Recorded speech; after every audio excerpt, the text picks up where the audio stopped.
Hi, I'm Henry Golding, and this is Game Devs Can Test, a channel about all things test automation and upstream quality in games. I'm glad to have you here. Today, I'm going to be reflecting on the progress of this channel so far. So it's a little bit meta. If you were interested in actionable advice about how to do test automation, it's probably not going to be that. But it's important, I think, to reflect on how things are going, and what's going well, what's not going well, and what can be done to improve. So I'm going to be applying that principle to my own channel. Well, first things first, let's start with the good things. As part of doing this, I organized a meetup, or a kind of not GDC alternate roundtable for people who couldn't go to GDC, and that was amazing. I had so much fun attending that. People who came had great stories and insights to share, great questions, great answers. It was really fantastic to be in that environment with a bunch of curious people who wanted to learn and share. So that was fantastic. We're going to be doing some more of those. Not sure exactly the cadence. I've proposed monthly. We'll see if there's that much interest, but there is an event coming up, and I'll put a link in the description if you're interested in coming along. I've also had a pretty good response to the videos that I've done so far. I haven't heard anything negative. If people don't like them, then they're being shy about telling me. And several people have said that they do like them and have made good comments. Someone wrote to me on LinkedIn that they were cracking up at one of them that I was doing. So it seems that there is an audience that is responding to these things, so that's great. I also learned some of the tools involved in doing this. I'm by no means any kind of non-amateur person at it, but I hadn't done it before.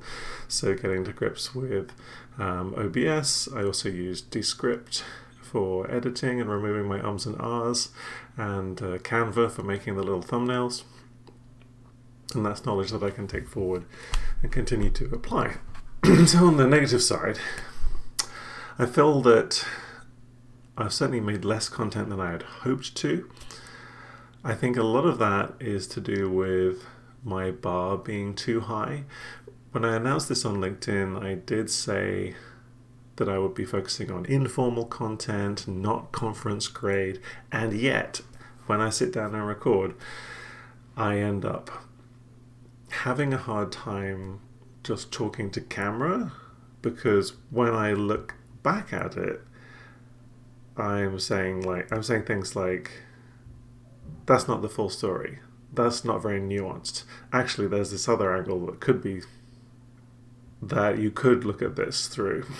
So I think a lot of my self-criticism comes from wanting everything to be perfect and completely nuanced and taking into account all sides. And it's very challenging because the very nature of this work, it is highly ambiguous. There's a lot of intangible activities that go into a successful adoption of the practice of automated testing in a way that is beneficial to the development process of a game. And my criticism of a lot of other content that I see generally is that it's not very nuanced.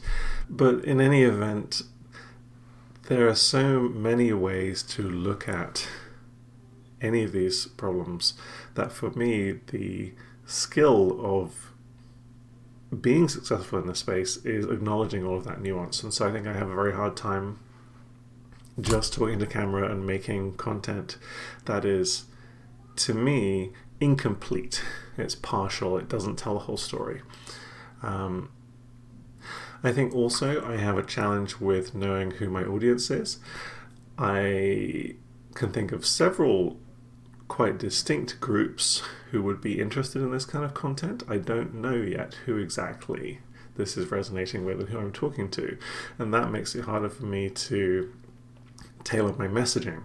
And the reason that tailoring the messaging is important is because something that I might say to someone who is 5 years into this journey and would resonate really well with them, they would totally get it, they would agree, If I say that to someone who is just starting out or hasn't started yet, it sounds ludicrous. And so I think that is another challenge with this kind of content, where there is a journey you have to go on, is knowing who I'm talking to on the journey. Am I talking to people who are just test automation curious? Am I talking to QA people? Am I talking to technical QA people? Am I talking to someone who can program? Am I talking to a principal engineer? Am I talking to a tech director? Am I talking to an executive? All of these folks have a stake in this kind of thing, and without knowing exactly who it is, I guess I'm finding it hard to tailor my message in a way that doesn't come across as inappropriate, frankly.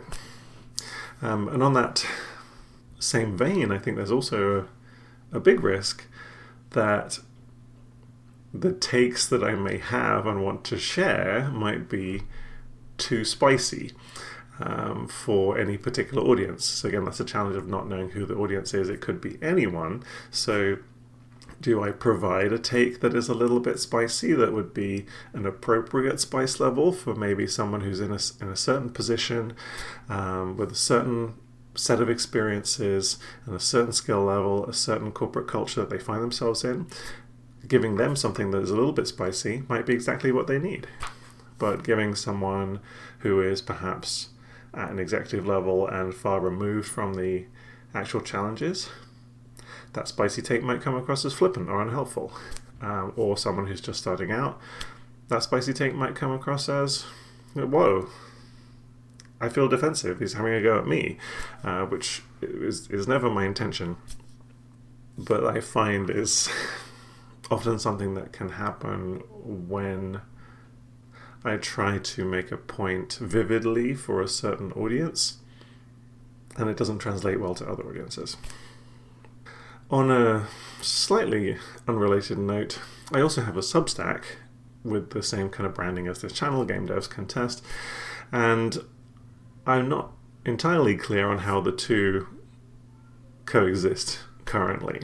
There's obviously the option of I could post Substack posts linking to YouTube posts, or I could occasionally do that rather than every single time, or I could write things on Substack and then do a video that goes into a bit more detail. I've actually tried that, and the recording did not make it out because I wasn't happy with I guess my spoken take on the written content.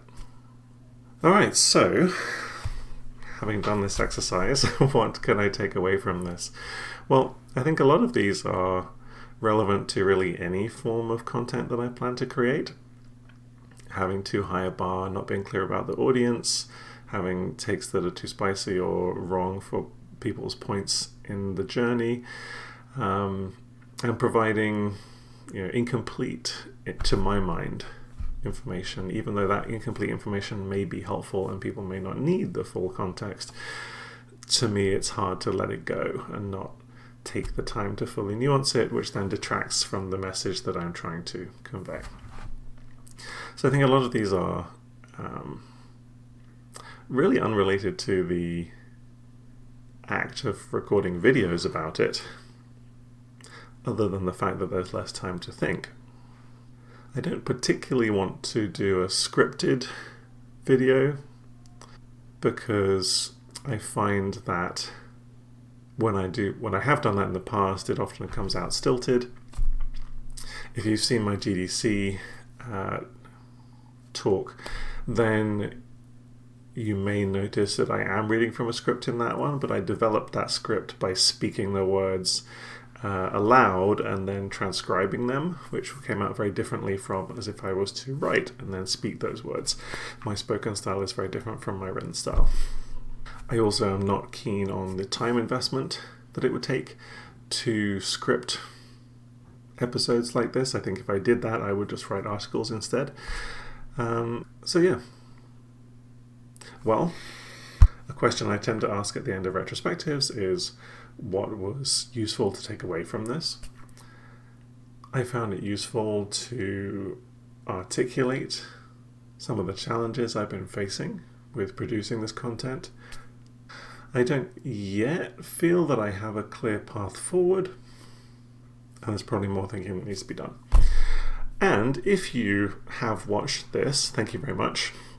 This was mostly for my own benefit, but if you have watched it, I greatly appreciate it.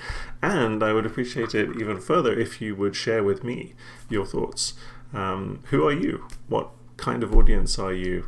What do you want? I'd like to know. And really any thoughts that you have on the kind of content that would be helpful and the style in which it should be delivered. So on that note, I'll leave it there. Thanks very much. Catch you next time.